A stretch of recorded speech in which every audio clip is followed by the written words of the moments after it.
We learn, we teach, we share, we store. Welcome to store room YouTube channel. आप इस channel में आ ही गए हो तो आप कुछ ना कुछ सीख के जरूर जाओगे। तो आज हम सीखने वाले हैं प्रेजेंट कंटिन्यूअस टेंस। तो पिछली वीडियो में मैंने आपको प्रेजेंट इंडेफिनिट टेंस का फुल डिटेल दिया था, आप जाके वीडियोस चेक कर सकते हो। चलिए एग्जाम्पल के साथ चलते हैं। मैं वीडियो देख रहा हूँ, यानी कि कोई भी काम जो कि अभी भी हो रहा है, जैसे कि आप ये वीडियो देख रहे हैं और कभी ना कभी ये काम ख़त्म होगा, यानी कि ये वीडियो एंड होगा। तो जिस काम का एंड आपको पहले से पता है वो प्रेजेंट कंटिन्यूअस टेंस है, यानी कि ये वीडियो का भी एंड है तो ये प्रेजेंट कंटिन्यूअस टेंस है। इसको बचाने के लिए सेंटेंस के एंड में रहा हूँ, रही हूँ, रहे हैं होना ज़रूरी है। जैसे कि तुम ऑफिस जा रहे हो, माँ खाना पका रही है, और इन दोनों के एंड भी आपको पता है कि ये काम अभी हो रहा है और कुछ दिन बाद कंप्लीट हो जाए, कुछ देर बाद कंप्लीट हो जाएगा। तो सबसे पहले अफर्मेटिव सेंटेंस को जानते हैं, यानी कि अफर्मेटिव यानी कि सकारात्मक वाक्य। तो सकारात्मक वाक्य के कुछ रूल्स है। Subject plus is M R plus verb का फर्स्ट फॉर्म और प्लस आईएनजी प्लस ऑब्जेक्ट। तो सबसे पहले आपको जानना होगा अफर्मेटिव सेंटेंस होता क्या है। वो सेंटेंस जिसमें ना नहीं होता है, नहीं होता है, यानी कि ये एक नॉर्मल सेंटेंस होता है जिसमें नहीं लगता है। अब आपको जानना होगा किस सब्जेक्ट में इज लगाएंगे, किस सब्जेक्ट में एम लगाएंगे और किस सब्जेक्ट में आर लगाएंगे। तो यहाँ ये सीखते हैं। थर्ड पर्सन सिंगुलर नंबर के साथ इज लगेगा, हमेशा थर्ड पर्सन सिंगुलर नंबर के साथ इज लगेगा। और फर्स्ट पर्सन सिंगुलर नंबर यानी कि आई के साथ हमेशा एम लगेगा बाकी सब्जेक्ट, यानी कि जो कि प्लूरल सब्जेक्ट है, जैसे कि दे हो सकता है या कि बहुत लोग हो सकते हैं जिसमें यस या यस लगता है वो। तो यहाँ पे और एक एग्जांपल के साथ चलते हैं। राम घर जा रहा है, तो यहाँ पे राम जो है सब्जेक्ट हो गया, राम को लिख लेते हैं। घर जा रहा है, जाना का क्या, राम के साथ राम जो थर्ड पर्सन सिंगुलर नंबर है इसीलिए इसके साथ इज लगेगा। और उसके बाद जाना यानी कि गो के साथ आईएनजी लगाएंगे, वर्ब के साथ आईएनजी लगाएंगे। उसके बाद होम यानी कि ऑब्जेक्ट यहाँ पे लगा दिए, यानी कि Ram is going to home. मैं खेल रहा हूँ, आई सब्जेक्ट हो गया, एम फर्स्ट पर्सन, आई के साथ हमेशा एम लगता है इसीलिए एम लगा दिया, और प्ले के साथ आईएनजी लगा दिया, यानी कि आई एम प्लेइंग। हम हंस रहे हैं, वी जो है प्लूरल सब्जेक्ट है, यानी कि हम लोग यानी कि बहुत सारे लोग, तो हमेशा इस पे आर लगता है। उसके बाद लाफ, हंसना का फर्स्ट फॉर्म लाफ हो गया, उस पे आईएनजी हमने जोड़ दिया, तो यानी कि वी आर लाफिंग। और आप देख पा रहे हो कि किसी में भी यहाँ पे नहीं का यूज नहीं किया गया है। ये सारे सेंटेंस अफर्मेटिव सेंटेंस है, प्योर नॉर्मल सेंटेंस जिसमें सिर्फ सकारात्मक का ही भाव हो रहा है। तो नेक्स्ट आगे बढ़ते हैं नेगेटिव सेंटेंस यानी कि नकारात्मक वाक्य में। तो नकारात्मक वाक्य यानी कि जिस सेंटेंस में नहीं का यूज़ किया गया हो उसे नकारात्मक वाक्य बोलते हैं। तो इसके कुछ रूल्स है जिसे आपको फॉलो करने हैं। यहाँ पे रूल्स ये है, पहले आपको सब्जेक्ट लगाना होगा, उसके बाद इज एम आर का यूज़ करना होगा और इज एम आर के साथ नॉट आपको लगाना होगा। उसके बाद वर्ब का फर्स्ट फॉर्म आपको यूज़ करना होगा और वर्ब के फर्स्ट फॉर्म के साथ आईएनजी लगाना होगा। उसके बाद आपको ऑब्जेक्ट का यूज़ करना होगा। तो चलिए एग्जाम्पल के साथ चलते हैं। यहाँ पर एग्जाम्पल जो है, मैं खेल नहीं रहा हूँ, आई एम नॉट प्लेइंग।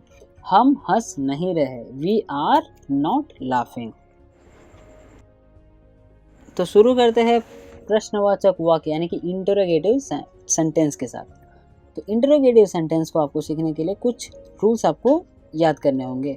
तो यहाँ पे रूल्स क्या कहते हैं, तो सबसे पहले आपको यूज़ करना होगा WH वर्ड, उसके बाद इज एम और आर का प्रयोग करना है, प्लस सब्जेक्ट का यूज़ करना है, उसके बाद नॉट का प्रयोग करना है। नॉट मैंने ब्रैकेट में इसलिए लिखा क्योंकि अगर सेंटेंस में नहीं का प्रयोग करें तभी आपको इंग्लिश में नॉट का प्रयोग करना है।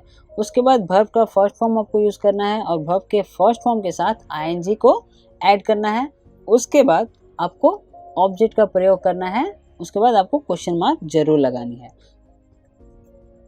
और WH वर्ड जो है यानी कि इंटरोगेटिव सेंटेंस जो है दो तरह का होते हैं, एक जिससे आप यस या नो में जवाब दे सकते हैं और दूसरा आपको कंप्लीट आंसर देनी है।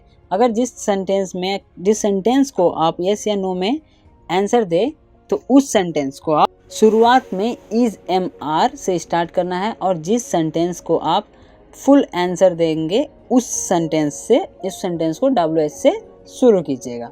जैसे चलिए एग्जाम्पल के साथ चलते हैं।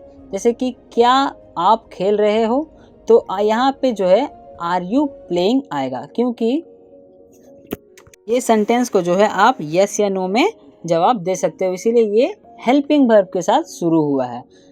आप क्या खेल रहे हो, इसे आप यस या नो में आंसर नहीं दे सकते हो, इसीलिए आपको यहाँ पे डब्ल्यू एच वर्ड के साथ शुरू करनी है। जैसे कि व्हाट आर यू प्लेइंग। देखिए आप क्या खेल रहे हो, अगर आपसे कोई पूछे तो क्या बोलेगा, यस नो, ऐसे तो नहीं बोल सकते, आपको बताना पड़ेगा कि हाँ मैं क्रिकेट खेल रहा हूँ या तो फुटबॉल खेल रहा हूँ। लेकिन ऊपर वाला सेंटेंस में क्या आप खेल रहे हो, तो आपको सिंपल सा आंसर देना है, हाँ मैं खेल रहा हूँ या तो नहीं खेल रहा हूँ।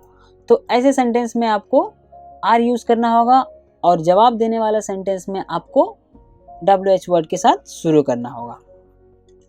तो इसको हमने पहले सेंटेंस को देखते हैं। क्या आप खेल रहे हो, क्या के लिए यहाँ पे आर का यूज़ किए हमने, उसके बाद हमने आप के लिए यू का यूज़ किया, खेलना यानी कि प्ले, उसके साथ हमने आईएनजी को ऐड किया, उसके बाद क्वेश्चन मार्क को लगा दिया। आप क्या खेल रहे हो, तो यहाँ पे क्या जो है, क्या के बाद हमने व्हाट का यूज़ किया, क्या के लिए हमने व्हाट का यूज़ किया, उसके बाद हेल्पिंग वर्ब आर का यूज़ किया क्योंकि यू के साथ आर लगता है, उसके बाद हमने प्ले को रखा, उसके बाद प्ले में आईएनजी ऐड किया, उसके बाद हमने क्वेश्चन मार्क को ऐड किया। तो ये सेंटेंस यहाँ पे कंप्लीट हो जा रहा है। तो चलिए कुछ और सेंटेंस को यहाँ पे पढ़ लेते हैं, समझ लेते हैं। क्या राम घर जा रहा है, यहाँ पे क्या पूछ रहा है, क्या राम घर जा रहा है, तो यहाँ पे आप यस या नो में आंसर दे सकते हो। तो अब हमें डायरेक्ट यहाँ पे हेल्पिंग वर्ब के साथ शुरू करनी है।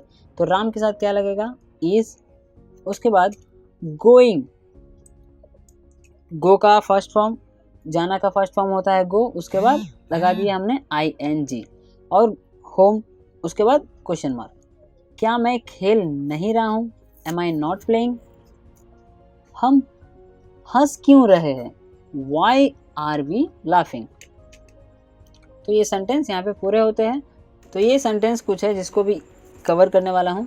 वो कौन सा खेल खेल रही है, यहाँ पे आप को आंसर देनी है कि हाँ ये वो खेल खेल रही है, इसलिए हमने यहाँ पे डब्ल्यू एच वर्ड का यूज़ किया। Which game is he playing, mummy उसे क्यों डांट रही है, तो ये एक रीज़न हो गया, इसको बताना पड़ेगा आपको कि ये रीज़न है इसलिए डांट रही है। तो यहाँ पे आप यूज़ करिएगा why is mom scolding him. तुम क्या सोच रहे हो, व्हाट आर यू थिंकिंग। तो जिन सेंटेंस में हमें आंसर देना पड़ेगा उस सेंटेंस का शुरुआत हम डब्ल्यू एच वर्ड के साथ करेंगे, और जिन शब्द को हम यस या नो में आंसर देंगे उस सेंटेंस को हम इज, एम या आर से शुरू करेंगे, यानी कि हेल्पिंग वर्ब से शुरू करेंगे। तो आशा करता हूँ कि ये सब सेंटेंस आपको समझ में आ गए होंगे और प्रेजेंट कंटिन्यूअस टेंस भी बहुत ही अच्छा तरह से आपको समझ में आ गया होगा। तो अगर समझ में आ गया तो इस वीडियो को लाइक, शेयर, कमेंट जरूर करना। अगर समझ में नहीं आया तो फिर से रिपीट करके देख लेना और इस चैनल को ज़रूर से ज़रूर सब्सक्राइब कर लेना। तो ये इस वीडियो में बस इतना ही। तो मिलता हूँ अगले वीडियो में, तब तक के लिए बाय बाय, सी यू, जय हिंद, वंदे मातरम।